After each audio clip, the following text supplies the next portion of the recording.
네, 감사합니다.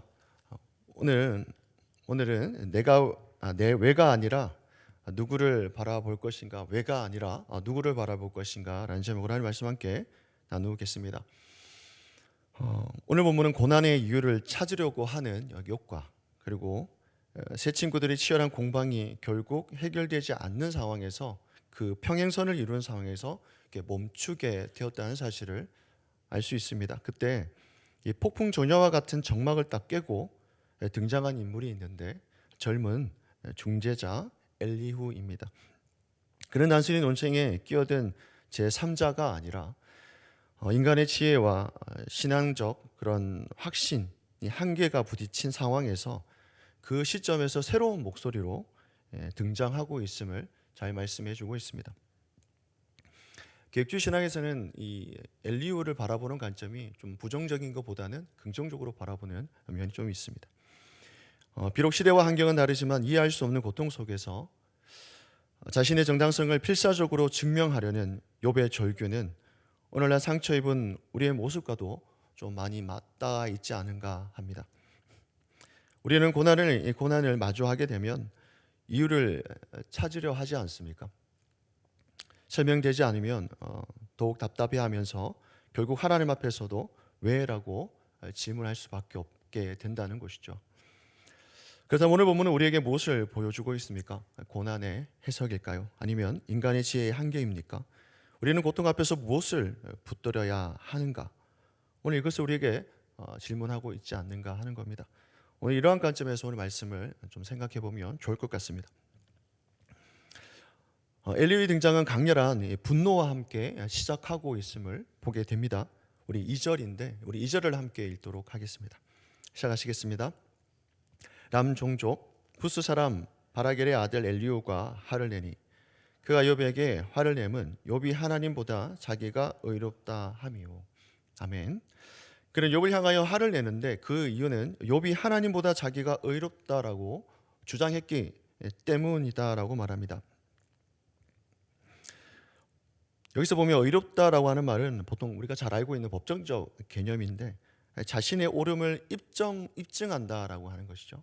내가 옳다, 내가 맞다, 내 말이 맞다, 옳다라고 하는 것을 입증하는 그런 법정적 개념입니다. 그러니까 욥은 극심한 이 고난 속에서 자신의 무죄함을 변호하다가 어느덧 나도 모르게 그 하나님의 공의를 신문하는 자리까지 나아갔다는 것입니다. 이것은 욥이 불신앙에 빠졌다라고 하는 그런 의미보다는 고난 속에서조차도 인간이 얼마나 쉽게 자기의 의의 자리로 기울 수 있는지를 잘 보여주고 있는 대목입니다. 이것이 바로 교육주의가 말하고 있는 인간의 근본적인 연약함의 단 한 면입니다. 고난 그 가치보다는 무서운 것은 고난을 해석하려는 인간의 그 자기 의에 의해서 하나님의 판단하게 되는 자리까지 갈 수 있다는 것이죠. 고난을 해석하려다가 나의 어떤 의를 이렇게 증명하려다 보면 하나님을 어디까지 내려가게 한다는 겁니까? 하나님을 판단하게 되는 자리까지 내려갈 수 있다라고 말해주고 있습니다. 엘리후 또한 세 친구들에게 분노하게 되는데 3절입니다. 우리 3절을 한번 더 볼까요? 3절입니다. 시작하시겠습니다. 또 세 친구에게 화를 내면 그들이 능히 대답하지 못하면서도 욥을 정죄함이라. 그들은 욥을 정죄했지만 정작 욥의 논리에 꺾여서 대답하지 못했다라고 말합니다. 여기서 대답은 보통 이 말에 순응한다 이 말이 아니라 너가 그 대답하지 못했다는 목적에 부합한 그 해결책을 말하는 건데 너희가 마땅한 해결책을 내지 못했다 이런 말이 되는 것입니다. 결국 세 친구들은 인과응보라고 하는 그 틀 안에서 쉽게 말하면 하나님을 가두려 했다는 것입니다. 그 인과응보라고 하는 틀에 안에서 하나님을 가두려 했고 욥은 자신의 결백을 붙들다가 하나님의 침묵을 이해하려고 씨름했습니다. 그러나 그 씨름 속에서 인간은 어떻게 됐습니까? 인간은 하나님을 해명할 그 대상처럼 어떻게 보면 그 위험한 자리까지 나아가게 되었다는 것이죠. 이 두 욥도 그렇지만 욥이 뭐 완전히 나쁜 건 아니겠지만 욥이 자신의 일을 이렇게 막 드러내려 하다가 하나님을 자기 스스로가 판단하게 되는 자리까지 내려가게 되고 그 세 친구들은 끊임없이 하나님은 이런 하나님이다라고 하는 그런 어떤 자기만의 세상으로 가둬버리게 되는 그런 일들이 벌어지게 된 것이죠. 엘리의 분노가 비록 인간적인 혈기를 완전히 배제한 완전한 의분이라고는 단정할 수는 없습니다. 자, 그러나 그의 외침은 우리에게 중요한 사실을 알려주고 있습니다.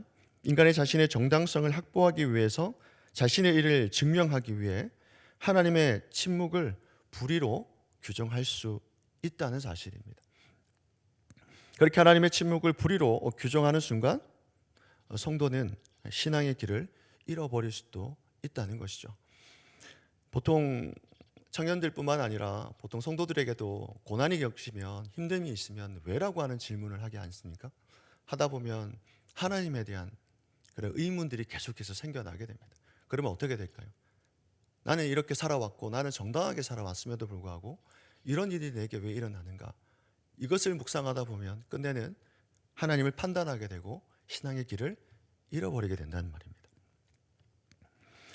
그렇습니다. 신앙의 성숙은 내 고난의 이유를 완벽히 이해하는 데 있는 것이 아닙니다. 이해할 수 없는 상황 속에서도 하나님의 의로우심을 끝까지 신뢰하는 것에 있습니다. 우리가 고난 가운데 하나님의 의로움에 빠져 나의 의로움에 빠져서 하나님을 원망하거나 실망할 때가 있습니다. 그때 우리는 영적 위기에 빠질 수 있다는 것이죠. 영적 위기에 우리가 그런 상황에 영적 위기에 빠질 수 있다는 사실을 알고 하나님의 의로우심을 끝까지 신뢰하는 저와 성도님 되시기를 주님의 이름으로 축원합니다. 아멘. 또 하나 우리 살펴볼 것은 6절을 보게 되면 이런 말씀을 합니다. 붓사람 바라겔의 아들 엘리후가 대답하여 이르되 나는 연소하고 당신들은 연로함으로 뒷전에서 나의 의견을 감히 내놓지 못하였노라. 아멘. 당시 사회에는 나이는 곧 지혜를 상징했습니다. 연륜이 좀 많다. 그러면 나보다는 좀 더 많이 알고 있다.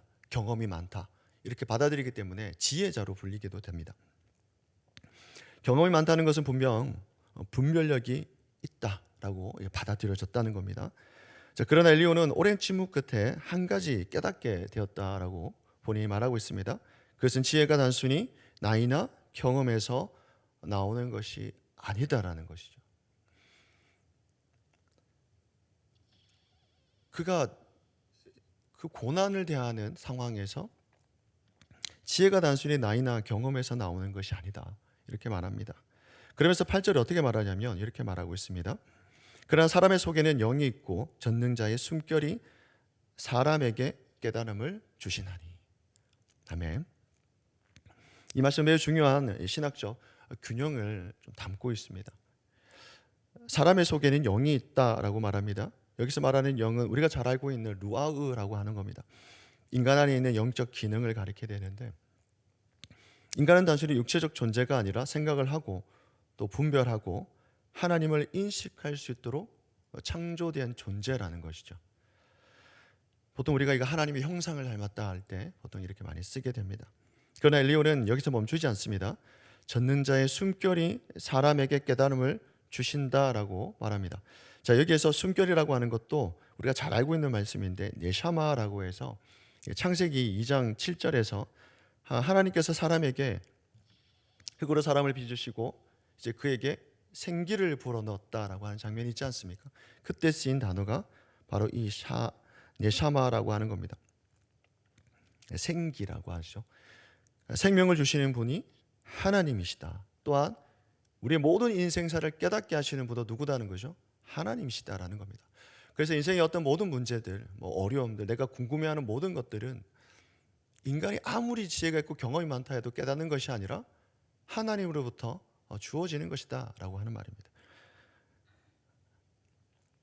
그것을 깨닫게 하시는 이가 하나님이시다. 인간은 영적 기능을 가진 존재이지만 그 기능이 스스로 진리를 만들어내는 것은 아닙니다. 타락 이후에 인간의 이성은 어두워졌다는 사실을 잘 알고 있지 않습니까? 우리는 생각할 수 있지만 스스로 하나님의 뜻을 완전히 파악할 수는 없습니다. 그래서 우리에게 필요한 것이 무엇입니까? 성령의 조명이라고 하는 것이죠. 칼빈이 이렇게 말했습니다. 인간이 아무리 탁월한 지성을 가졌다 할지라도 하나님의 영이 그 마음을 조명하지 않으시면 진리의 한 자락도 깨달을 수 없다. 새 친구의 문제가 무엇이겠습니까? 새 친구는 고전적인 전통과 그 관습의 틀 안에서 욥의 고난을 해석하려 했습니다. 그러나 그들의 오래된 지혜는 고통받는 그 영혼을 살려내지 못했다라는 사실을 우리는 앞장에서부터 끝까지 우리는 잘 알고 있지 않습니까? 엘리야는 9절에서 어른이라고 지혜롭거나 노인이라고 정의를 깨닫는 것이 아니다라고 단언하고 있습니다. 우리가 인생의 폭풍 가운데에 폭풍 속에서 길을 잃는 이유가 정보가 부족해서가 아닙니다. 지식이 없어서도 아닙니다. 하나님의 관점으로 나를 바라보게 하는 성령의 조명하심이 없기 때문입니다. 성령의 역사, 감동, 임재, 성령의 깨우침, 또 강권하심, 깨달음이 없기 때문이다라고 하는 것입니다. 우리는 자주 묻습니다. 왜 이런 일이 일어났습니까? 왜 나입니까? 이런 많은 질문들을 하게 되죠. 그러나 하나님의 숨결이 우리의 영혼에 닿을 때 질문의 방향이 바뀌게 됩니다. 왜가 아니라 누구입니까? 라는 거죠. 왜 이러한 고난이 일어났습니까? 라고 하는 그 질문에서 이 고난 속에서도 나를 붙들고 계시는 분은 누구십니까? 라고 바뀌게 된다는 것입니다. 그게 바로 성령의 조명인 것이죠. 깨닫게 한다는 겁니다. 자, 우리는 하나님을 참되게 알 수 있습니다. 그러나 완전하게는 알 수 없습니다. 우리가 하나님을 알 수 있습니다. 더 하나님을 알려고 해야 됩니다. 그런데 알면 알수록 어떻게 될까요? 하나님을 알 수 없다가 됩니다. 알면 알수록 하나님을 알 수 없습니다. 우리가 하나님을 안다라고 하면 하나님이 되지 못합니다. 인간의 지혜와 지식으로 하나님을 알 수 있다? 그러면 하나님이 아닌 것이잖아요. 그러니까 하나님이 알 수 없어야 하나님이 하나님 되시는 겁니다. 그래서 인간의 지혜로는, 경험으로는 절대로 우리는 하나님을 알 수 없습니다. 하나님께서 우리에게 보여주신 것, 계시하신 것만 우리는 알 수 있습니다. 그러니까 알려주셔야 알 수 있는 존재가 우리라는 것입니다. 그때 또한 그 계시도, 우리에게 준 계시도 하나님께서 깨닫게 해주셔야 알 수 있다는 것이죠. 그러면 인간에게 일어나는 모든 인생사, 고난 깨닫게 해주셔야 우리가 진짜 알 수 있다라고 하는 것입니다. 혹시 우리의 신앙의 연수가 곧 지혜라고 생각하고 있지는 않습니까? 오랜 교회 생활이 곧 영적 통찰이라고 착각하고 있지는 않습니까? 오히려 우리의 경험이 하나님의 새로운 일하심을, 새롭게 일하고자 하심을 또 가로막는 그런 벽이 될 수도 있습니다. 인류가 보여주는 태도가 이것이죠. 내 나이가, 내 경험이 나를 지혜롭게 만드는 것이 아니다. 오늘 우리가 구해야 할 것은 더 많은 정보가 아닙니다. 더 많은 논리도 아닙니다. 전능자의 숨결, 하나님의 생기라고 하는 것이죠. 그 생기가 우리 안에 임할 때 우리는 비로소 나라는 좁은 감옥에서 벗어나서 하나님의 크심을 바라보게 된다라고 하는 겁니다. 하나님을 완전하게 다 이해할 수는 없겠지만 그러나 그 하나님의 의로우심과 그 신실하심을 바라볼 수 있게 된다는 사실입니다. 그럼 우리는 어떻게 해야 될까요? 겸손해지는 것이죠. 하나님을 알면 알수록, 깨달으면 깨달을수록 내가 이렇게밖에 안 되는구나. 나 이런 존재에 있구나. 나 이렇게만 연약한 존재가 될 수밖에 없구나. 그렇게 겸손해질 수밖에 없다는 것이죠. 신앙이 깊어지면 깊어질수록 우리는 더 낮아질 수밖에 없습니다. 그 하나님의 크심 앞에 내가 이렇게 연약한 존재였구나. 이걸 발견하게 된다는 것입니다. 고난의 모든 이유를 아는 것이 믿음이 아니라고 합니다. 모든 이유를 알지 못해도 하나님을 신뢰하는 것이 믿음이라고 합니다. 지혜는 나이에서 오는 것이 아니라 경험에서 오는 것이 아니라 전능자의 숨결에서 오는 것입니다. 오늘 이 새벽 우리 어두운 생각 위에 하나님의 숨결, 성령의 내주하심과 인도하심으로 그렇게 오늘 하루를 살아가는 저와 성도님 되시기를 주 예수 그리스도로 축원합니다. 아멘. 기도하시겠습니다. 전능하신 하나님, 오늘 우리의 경험과 지식을 의지하며 하나님보다 앞서려 했던 교만을 용서하여 주옵소서. 우리 어두운 생각 위에 하나님의 숨결을 불어넣어 주시고 경험과 지식이 아닌 성령의 조명으로 우리를 깨닫게 하여 주옵소서. 특별히 새벽을 깨우며 나온 각 성도의 삶의 자리마다 하나님 붙들어 주시옵소서. 저들의 기도 제목 하나하나 들으시고 하나님의 뜻 안에서 가장 선하게 응답하여 주옵소서. 고난 속에서도 하나님을 바라보며 믿음을 허락하여 주시고 매일매일 삶 가운데 하나님의 살아계심을 경험하며 그 하나님의 높고 높음을 경험할 때마다 나는 연약함을, 나의 그런 부족함을 발견하는 성도의 삶이 될 수 있도록 축복하여 주시옵소서. 감사와 찬양 올려드립니다. 예수 그리스도 이름으로 기도드리옵나이다. 아멘.